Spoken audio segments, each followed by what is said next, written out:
welcome here to TalkFCB and welcome here to the Champions League. It is time for some Barcelona versus Manchester United build-up right here on the channel, guys. And in today's video, we are going to be looking extensively at our opponents, Man United. What can we expect? And especially, how has that team there evolved as the season has gone along? That's really, really important there to look at United. Under Mourinho, of course, at the start, now under Ole Gunnar Solskjaer. I think it's really, really important for us to recognise how they have evolved, how they have really changed in their style, and what we can expect come Wednesday in the first leg, which will be absolutely massive. And of course, in this video, we are going to be highlighting certain areas of interest in their team right throughout what is a very talented side. So sit back, relax. For now, let's learn about our opponents. And to give you the full idea about Man United and especially how that season has gone for them, we are going to start here by talking about Jose Mourinho and his time at the club and really how they changed from that Jose Mourinho model into a much newer, much fresher Ole Gunnar Solskjaer side. So first of all, Jose Mourinho was appointed back in 2016 as Louis van Gaal's successor at Manchester United. And to be perfectly honest, at the time, he was brought in by United to combat Man City's acquisition of Pep Guardiola, which, just like in Spain, after all of that time, all of those years there, it didn't quite work out. Pep against Mourinho, there's only one winner. Pep Guardiola and Manchester City really did come out on top in that particular duel. In Mourinho's first season in Manchester, he finished in 6th place in the Premier League, but he did win the League Cup and the Europa League in his debut season there at Old Trafford. But in the second season, he did move further up the league. He finished 2nd, of course, which wouldn't seem so bad, but it did actually finish 19 points behind the champions Manchester City under Pep Guardiola, the exact opposite really of what Man United would have wanted. And after some further spending in the next summer, we move now into Jose Mourinho's 3rd season at the club, which, as you know, at Real Madrid, at Chelsea, all of those 3rd seasons, they just seem to tail off. They do seem to reach a crescendo, and ultimately they go badly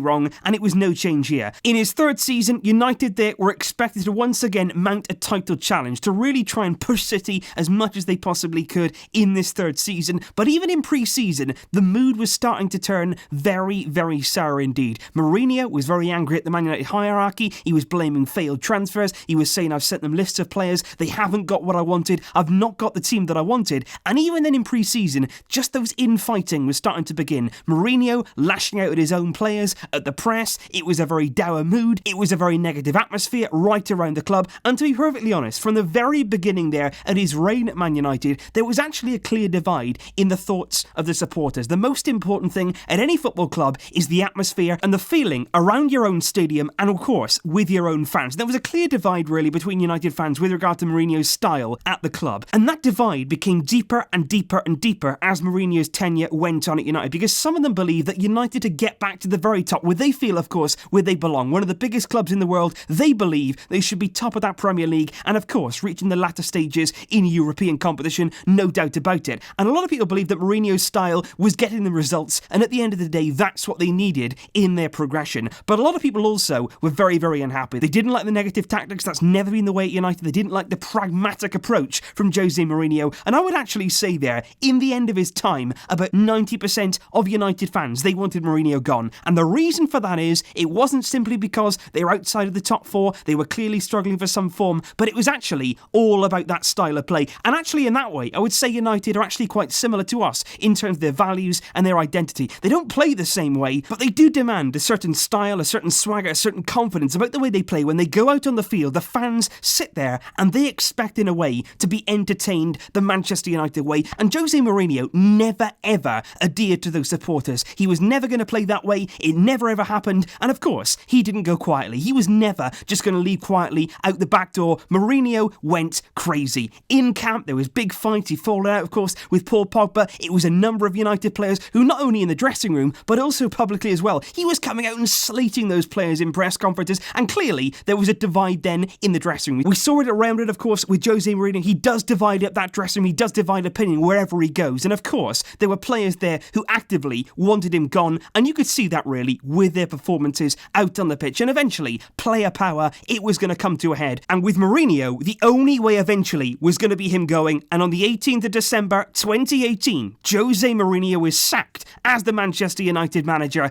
and suddenly there was a new lease of life in Manchester, because on the 19th of December, just one day later, former Manchester United striker Ole Gunnar Solskjaer, named the babyface assassin during his playing days, he was appointed as the caretaker manager until the end of the current season. Now, originally, when Solskjaer was brought in as that caretaker coach, I think United fans were very happy in a way, because as a player, he was extremely likeable. He was a big fan favourite, scoring, of course, in the European Cup final at the Camp Nou in 1999 when United went on a historic treble-winning season. Solskjaer as a player was very well liked. But as a coach, I think a lot of United fans coming into this would be thinking, is he actually going to get us out of trouble? Is it the right choice from the United hierarchy? But he was appointed there just before Christmas, and really, he was on fire from the very second he came in. And the first game there was on the 22nd of December against Cardiff City, which is extremely ironic given that Solskjaer's only spell as a manager in the Premier League at the top level had come with Cardiff back in 2014 when he was actually relegated with them in that season. And actually, of course, with Cardiff being my local team,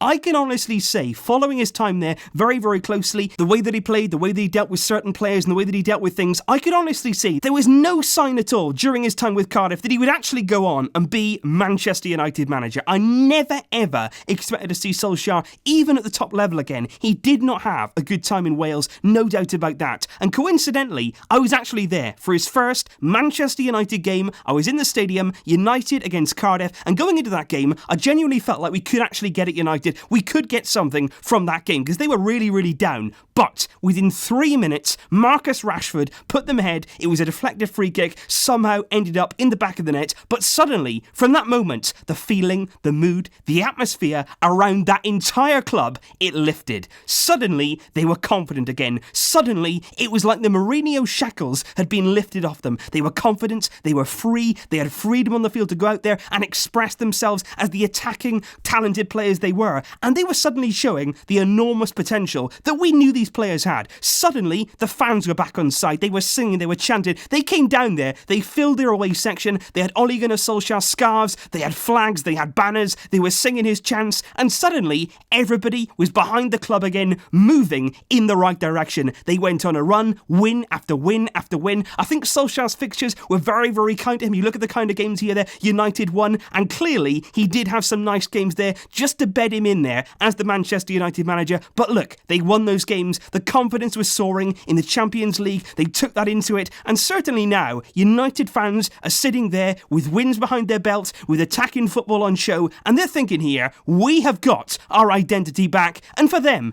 that is massive. But I also want to mention here a really important aspect to United getting back those core values that their fans had wanted since really Sir Alex Ferguson left the club all of those years ago. And I want to talk here about Mike Phelan. And obviously, Solskjaer in his own right, he's brought back that swagger, he's brought back that confidence, he talks extremely well in his press conferences. But United bringing back the man there who worked for many, many years as Sir Alex Ferguson's assistant coach, Mike Phelan, he's massive. He's really important there as Solskjaer's right-hand man. He's a wise head in the game. He knows the score. He's very experienced. And I think right now, Solskjaer is leaning on him for all of that wisdom because Phelan there has been able to guide him right now. Because you've got to remember, at this level, at the very top level of football, Solskjaer as a manager is still massively inexperienced. And we can't forget that. But certainly, in this game, United have good quality. They've got a system now which benefits them. And believe me, guys, I'm going to be talking in so much detail about that attacking United side. Because I'll say this now, United in the league are certainly now better than they were under Mourinho. As a team, if I was a fan of United, I'd much